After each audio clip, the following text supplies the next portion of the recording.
Oke, sekarang kita udah sampai di gedungnya. Jadi ini harusnya kita di City Hall, tapi karena City Hall kita lagi dipakai, jadi kita di gedung yang lain. Ini kayak public library gitu, tapi memang funded juga sama pemerintah di sini. Terus hari ini kita bakal ada presentasi dari Mr. Dusty McCormick. Yes. And that's him. Hello, sir. Nice to meet you. And kayak kita bakal ngebahas tentang economic development and also small business in Texas, services in Texas, and the program in Texas. So let's see.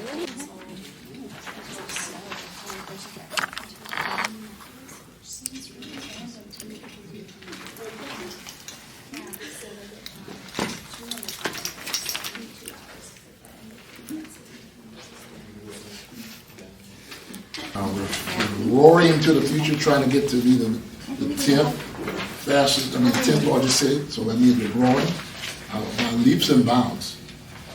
And so you're in a city that is really excited about what it does and excited about culture, and so I'm glad that you're here. So welcome. My name is Dusty McCormick. Jot them down, even if it's about these other divisions within our overall department. Even if it's about that, no problem. We'll get you an answer of some sort, okay? We'll get you an answer of some sort. Give it to Miss lady in the back. Question? Yes. Hi, I'm Michaela from the Philippines. Okay. I'm actually part of an organization that also helps micro and small entrepreneurs in our country. Did that answer your question?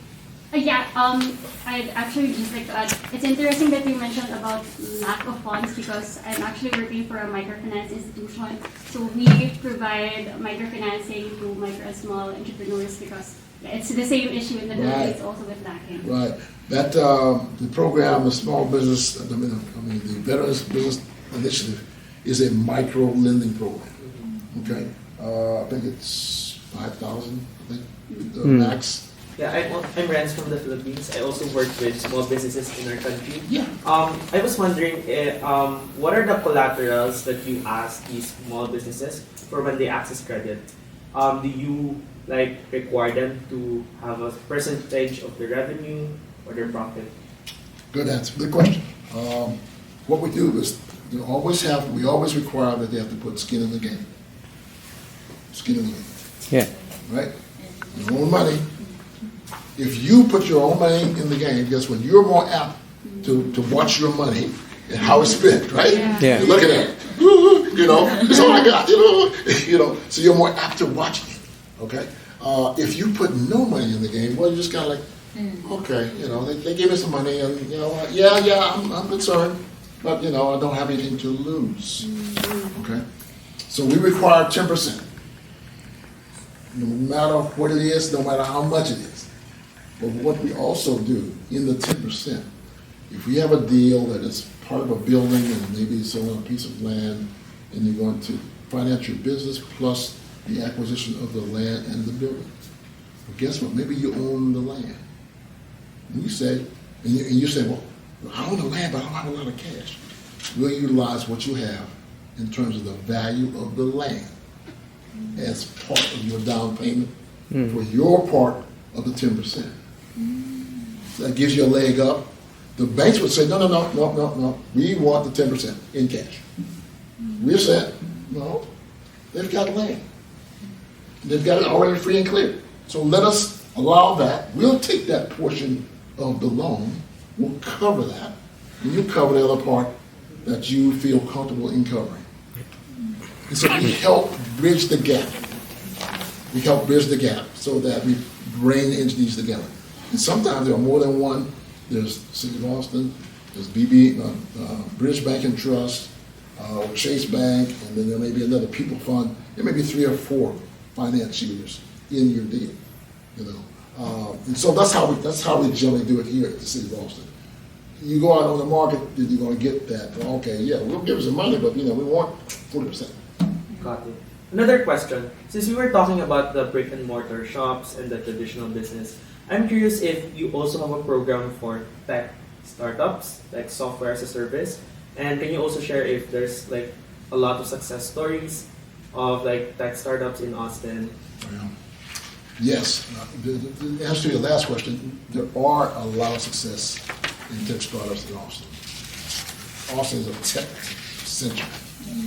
We just had a conference called the Afrotech, blacks, African Americans in high tech, all across the United States.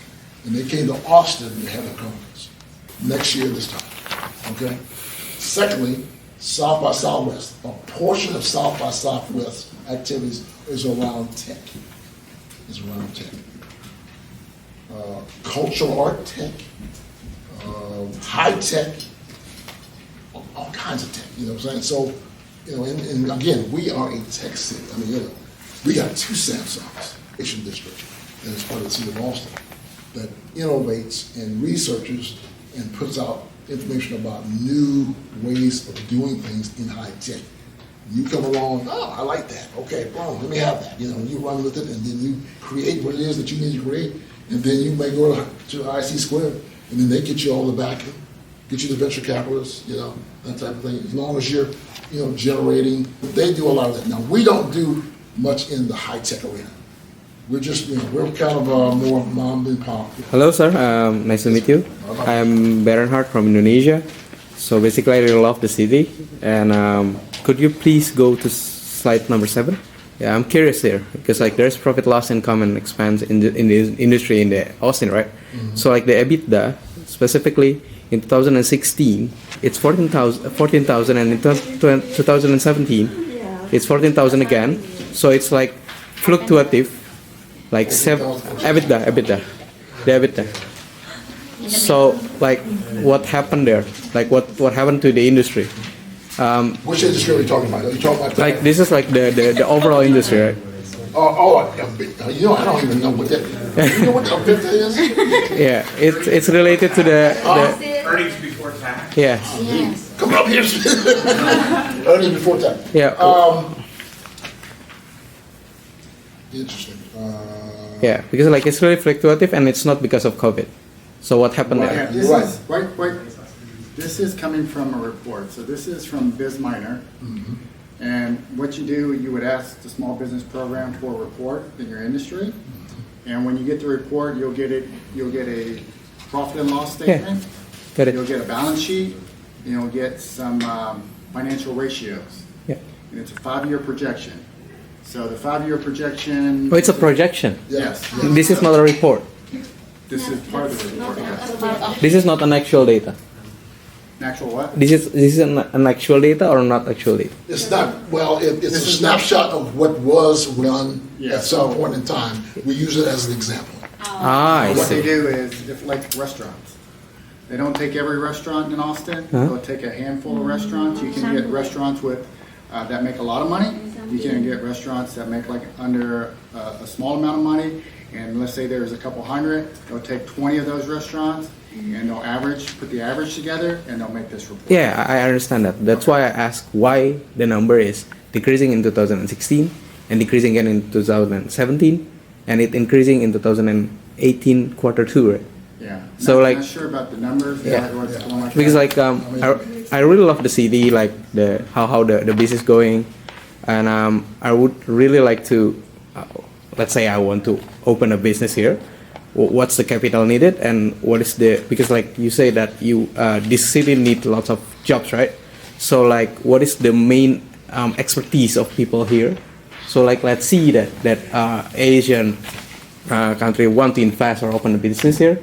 What is the capital needed, and also like from here I'm a little bit curious why like you have a really great program like microfinancing and owning the business, and I think we don't have one here in Asian.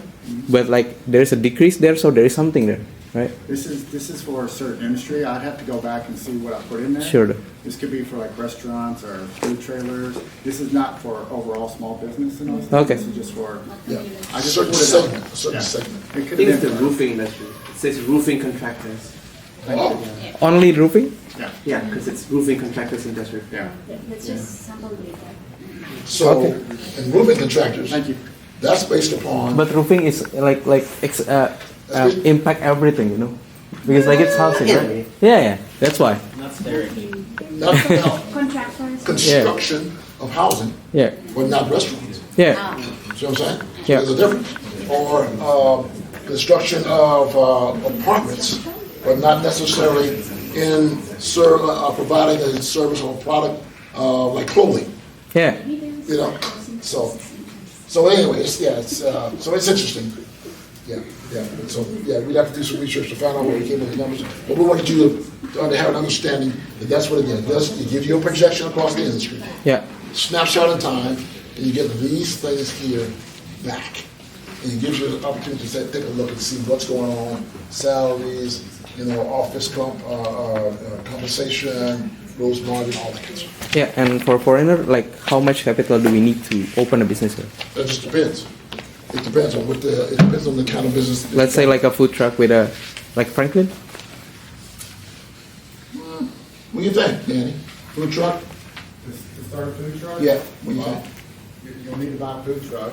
Depending on what kind of food truck you can get one from maybe about 10,000 or a little under 10,000 to, on the high end, 50, 60 grand. If you want to get any kind of inventory of like food, that'll be a couple $1,000s.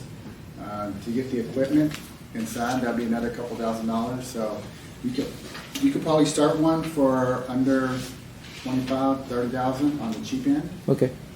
And we do need to rent the land, right? No, well, with food trucks, you have to put it on private property.